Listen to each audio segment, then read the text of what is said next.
दोस्तों आज की इस वीडियो में हम लोग करने वाले हैं यूपी बोर्ड पेपर 2024 का मॉडल पेपर। दोस्तों यही यूपी बोर्ड पेपर 2024 का मॉडल पेपर है। कुछ इसी प्रकार के क्वेश्चन 2024 बोर्ड पेपर में आए थे कक्षा 10 के। तो ये पेपर आप लोगों के लिए आवश्यक क्यों है, ये आप लोग करना जरूरी ही क्यों है। दोस्तों ये आप लोग कर लेते हैं तो आप लोगों को पता चल जाएगा कि 2027 में भी आप लोगों को क्वेश्चन किस प्रकार से आएंगे।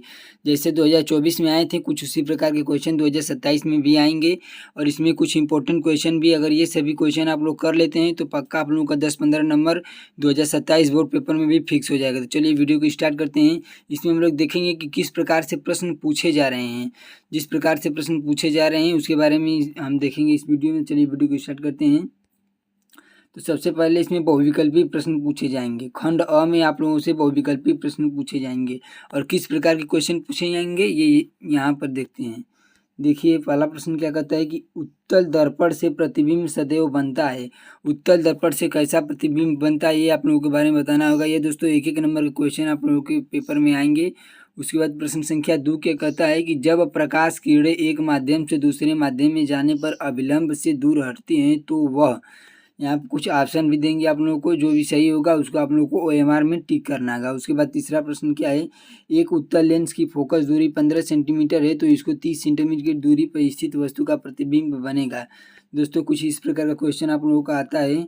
प्रश्न संख्या 4 की कहता है कि जब श्वेत प्रकाश एक प्रिज्म से गुजरता है तो निर्गत प्रकाश में प्रिज्म के आधार से दूरस्थ प्रकाश का रंग होता है। तो दोस्तों ये सब क्वेश्चन आप लोगों को कर लेना है, क्योंकि कुछ प्रश्न इसमें से भी 2027 बोर्ड पेपर में पूछ सकते हैं।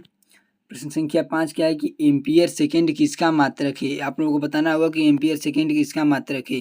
जिसका भी मात्रक होगा, चाहे विद्युत ऊर्जा का या आवेश का, विद्युत वाहक या विद्युत धारा का, तो आप लोगों को OMR में इसको भरना होगा। उसके बाद अगला क्वेश्चन क्या कहता है, क्वेश्चन 6 क्या कहता है कि एक सेल R1 तथा R2 दो प्रतिरोधों के तार तथा समांतर क्रम में जोड़े जाते हैं। यदि उनमें प्रवाहित धाराएं क्रमशः I1 तथा I2 एवं प्रति सेकंड उत्पन्न ऊष्माएं क्रमशः H1 तथा H2 हो तो ऊष्माओं का अनुपात है। ये आप लोगों को बताना होगा। प्रश्न संख्या 7 क्या कहते हैं कि चुंबकीय क्षेत्र की तीव्रता का मात्रक है। दोस्तों ये इंपॉर्टेंट क्वेश्चन हो सकता है इस बार भी पूछ ले, इसे देख लीजिएगा। उसके बाद है मीथेन का संरचना सूत्र। दोस्तों संरचना सूत्र के बारे में भी कुछ क्वेश्चन आते हैं कि मीथेन का या एल्केन का, इसके बारे में आप लोग भी देख लीजिएगा। 2 से 3 नंबर का क्वेश्चन ये भी रहता है। उसके बाद निम्नलिखित में से सजातीय श्रेणी है। आप लोगों को सजातीय श्रेणी के बारे में बताना होगा। सजातीय श्रेणी कौन सी है, इसमें से कौन सी सजातीय श्रेणी है। इनसे भी चारों ऑप्शन में से जो भी सजातीय श्रेणी होगा उसको आप लोगों को OMR में टिक कर देना है। उसके बाद आगे चलते हैं प्रश्न संख्या 10 की ओर। प्रश्न संख्या 10 के कहता है कि लेड नाइट्रेट का रासायनिक सूत्र है। लेड नाइट्रेट दोस्तों ये भी बहुत ही इंपॉर्टेंट क्वेश्चन है, लगभग हर बार ही पूछा जाता है। तो हो सकता है इस बार भी पूछ ले, तो इसे आप लोग अच्छे से देख लीजिएगा। ये प्रश्न संख्या 10 लेड नाइट्रेट वाला। उसके बाद प्रश्न संख्या 11 कहता है कि शुद्ध जल का pH मान है। शुद्ध जल का pH मान, यहाँ पर शुद्ध जल का pH मान है। शुद्ध जल का pH मान, शुद्ध जल का pH मान कितना होता है ये आप लोगों को बताना होगा। दोस्तों ये भी बहुत ही इंपॉर्टेंट क्वेश्चन है कि शुद्ध जल का pH मान कितना होता है। उसके बाद अगला क्वेश्चन एंटीमनी क्या है। दोस्तों इसके पहले भी मैं आप लोगों को 2023 का मॉडल पेपर कराया हूँ, उसमें भी ये क्वेश्चन था कि एंटीमनी क्या है। ये वाला क्वेश्चन एंटीमनी और शुद्ध जल का pH मान, ये 2 क्वेश्चन लगभग उसमें भी थे। तो दोस्तों ये बहुत ही इंपॉर्टेंट क्वेश्चन है, इसको देख लीजिएगा। उसके बाद प्रश्न संख्या 13 कहता है कि निम्नलिखित रासायनिक समीकरण को पूरा कीजिए। इस रासायनिक समीकरण को आप लोगों को पूरा करना होगा। उसके बाद 14 के कहता है कि कोशिकीय प्रक्रम में ऊर्जा मुद्रा है। ऊर्जा मुद्रा किसमें होती है। दोस्तों ये भी बहुत इंपॉर्टेंट क्वेश्चन है, लगभग हर बार ही आता है, इसको भी देख लीजिएगा। इसमें 4 ऑप्शन है, जो सही होगा मेरे ख्याल से ATP सही होगा, तो वही आप लोगों को OMR में करना होगा, भरना होगा। उसके बाद प्रश्न संख्या 15 कहता है कि पित्त रस का स्राव होता है। दोस्तों ये भी बहुत ही इंपॉर्टेंट क्वेश्चन है। अगला क्वेश्चन पराग कोष में होते हैं, पराग कोष में क्या होते हैं, ये भी इंपॉर्टेंट क्वेश्चन है, ये भी पूछता है। मैं जब कक्षा 10 में था तो बोर्ड एग्जाम दिया था, तो उसमें आया था कि पराग कोष में होते हैं। ये प्रश्न मेरे पेपर में आया था। उसके बाद अगला है पत्तियों पर कलियां विकसित होती है। दोस्तों ये भी बहुत इंपॉर्टेंट क्वेश्चन है, अगले वीडियो में भी ये क्वेश्चन था। उसके बाद एक लिंगी फूल का उदाहरण है। एक लिंगी फूल का उदाहरण आप लोगों को बताना होगा। उसके बाद एक स्वस्थ मनुष्य में सामान्य रक्तदाब होता है। एक स्वस्थ मनुष्य का रक्तदाब कितना होता है ये आप लोगों को बताना होगा। उसके बाद अगला क्वेश्चन, निम्नलिखित में से कौन सा आहार श्रृंखला का निर्माण करता है? आहार श्रृंखला का निर्माण कौन सा करता है? इन चारों ऑप्शनों में से जो भी सही ऑप्शन होंगे उसको आप लोगों को अपने OMR पर टिक कर देना है। उसके बाद देखते हैं कि प्रश्न संख्या 21 क्या कहता है। ये वर्णनात्मक प्रश्न है, खंड ब का वर्णनात्मक प्रश्न, खंड ब का वर्णनात्मक प्रश्न और उपभाग 1। इसमें देख सकते हैं 4-4 नंबर के क्वेश्चन पूछे गए हैं। तो क्वेश्चन किस प्रकार का होता है ये देख लेते हैं। पहला क्वेश्चन है कि एक उत्तल दर्पण से 25 सेंटीमीटर दूर रखी वस्तु का प्रतिबिंब वस्तु की लंबाई का आधा बनता है, तो दर्पण से प्रतिबिंब की दूरी तथा दर्पण की फोकस दूरी। दोस्तों इस प्रकार के क्वेश्चन आते हैं। इस प्रकार के 2 क्वेश्चन पक्का रहेंगे, या ऐसा ही रहे, ये हो सकता है कि ये भी आ सकता है और ये न भी आए, इससे बाहर भी कुछ आ सकता है, लेकिन फॉर्मेट यही रहेगा। कुछ इसी प्रकार के क्वेश्चन आप लोगों को देखने को मिलेगा। उसके बाद अगला क्वेश्चन है कि अभिसारी किरणों के मार्ग में अवतल लेंस रखने पर किरणें लेंस से 20 सेंटीमीटर पीछे अक्ष पर फोकस होती है। लेंस की अनुपस्थिति में ये किरणें कहाँ फोकस होती हैं? लेंस की फोकस दूरी 30 सेंटीमीटर है। दोस्तों देख सकते हैं कि ये भी 4 नंबर का क्वेश्चन है, इसे देख लीजिएगा। उसके बाद प्रश्न संख्या 23 क्या कहता है कि 2 ओम 3 ओम तथा 6 ओम की 3 प्रतिरोधों को किस प्रकार जोड़ा जाए कि ताकि 4 ओम तथा दूसरा 1 ओम का तुल्य प्रतिरोध प्राप्त हो। देखते हैं कितना छोटा छोटा प्रश्न है और नंबर देखिए कितने नंबर का है, तो 4 नंबर का क्वेश्चन आया है। उसके बाद प्रश्न संख्या 23 देख लेते हैं। 23 हो गया, 24 देख लेते हैं। 24 में क्या है कि घरेलू विद्युत वितरण में प्रयुक्त तारों के नाम, कार्य तथा आवरण के रंग को लिखिए। दोस्तों अगले वीडियो में भी ये क्वेश्चन था, ये बहुत ही इंपॉर्टेंट क्वेश्चन है और नंबर देख लीजिए 6 नंबर का क्वेश्चन पूछ रहा है, सीधे 6 नंबर का। यहाँ पर देख सकते हैं 6 नंबर का क्वेश्चन पूछ रहा है, सीधे 6 नंबर।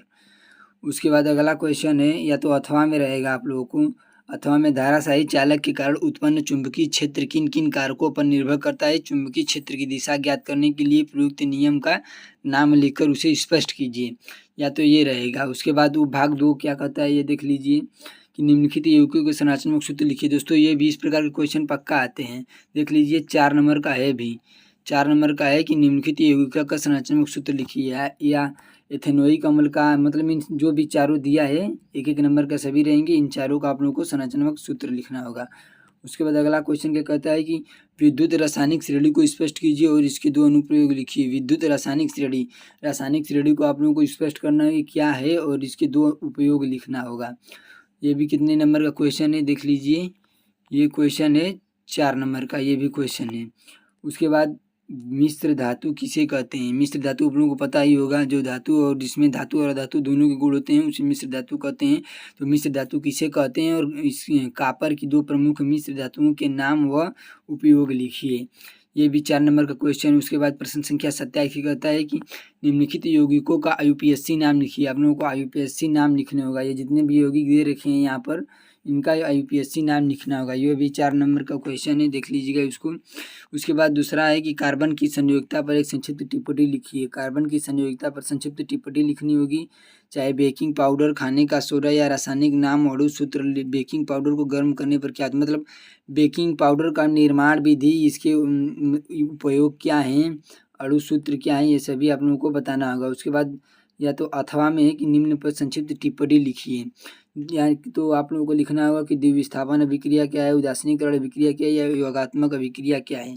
ये 2-2 नंबर का क्वेश्चन आप लोगों का होगा, देख सकते हैं यहाँ पर 6 नंबर का क्वेश्चन है, टोटली 6 नंबर का क्वेश्चन है, सभी प्रश्न 2-2 नंबर के हैं। उसके बाद प्रश्न संख्या 28 क्या कहता है कि एक तंत्र कोशिका न्यूरॉन की संरचना का नामांकित चित्र बने। दोस्तों बहुत ही इंपॉर्टेंट क्वेश्चन है ये, एक तंत्रिका कोशिका का आप लोगों को चित्र बनाकर उसके बारे में वर्णन करना होगा। ये देख सकते हैं 4 नंबर का क्वेश्चन आया है यहाँ पर। उसके बाद लिंग गुणसूत्र से आप क्या समझते हैं ये आप लोगों को बताना होगा। मानव में लिंग निर्धारण की प्रक्रिया को समझाइए। उसके बाद प्रश्न संख्या 30 क्या कहते हैं उत्पाद तथा उपभोक्ता के 4 अंतर लिखिए। आप लोगों को उत्पाद और उपभोक्ता के 4 अंतर लिखना होगा। उसके बाद मानव हृदय की अनुदैर्ध्य काट का नामांकित चित्र की सहायता से मानव हृदय की संरचना का कार्य वर्णन कीजिए। या अथवा में मानव के मादा जनन तंत्र का सचित्र वर्णन कीजिए। दोस्तों 6 नंबर का क्वेश्चन है, इसे देख लीजिए, बहुत इंपॉर्टेंट क्वेश्चन है। दोस्तों उम्मीद है कि आप लोगों को वीडियो अच्छा लगा। अगर वीडियो अच्छा लगा तो वीडियो को लाइक और चैनल को सब्सक्राइब जरूर कर दें। अगली वीडियो में हम यूपी बोर्ड पेपर 2025 का भी पेपर करने वाले हैं, और इससे पहले मैं 2023 का पेपर करा चुका हूं, तो वो भी एक बार जरूर वीडियो देख लीजिएगा। ये सभी क्वेश्चन आप लोग कर लेते हैं तो 2027 का पेपर आप लोग आंख मूंद कर देंगे, एकदम आंख मूंद कर देंगे, कोई भी कहीं भी दिक्कत नहीं होगा। इन सभी प्रश्नों में से ही वो भी प्रश्न आएंगे।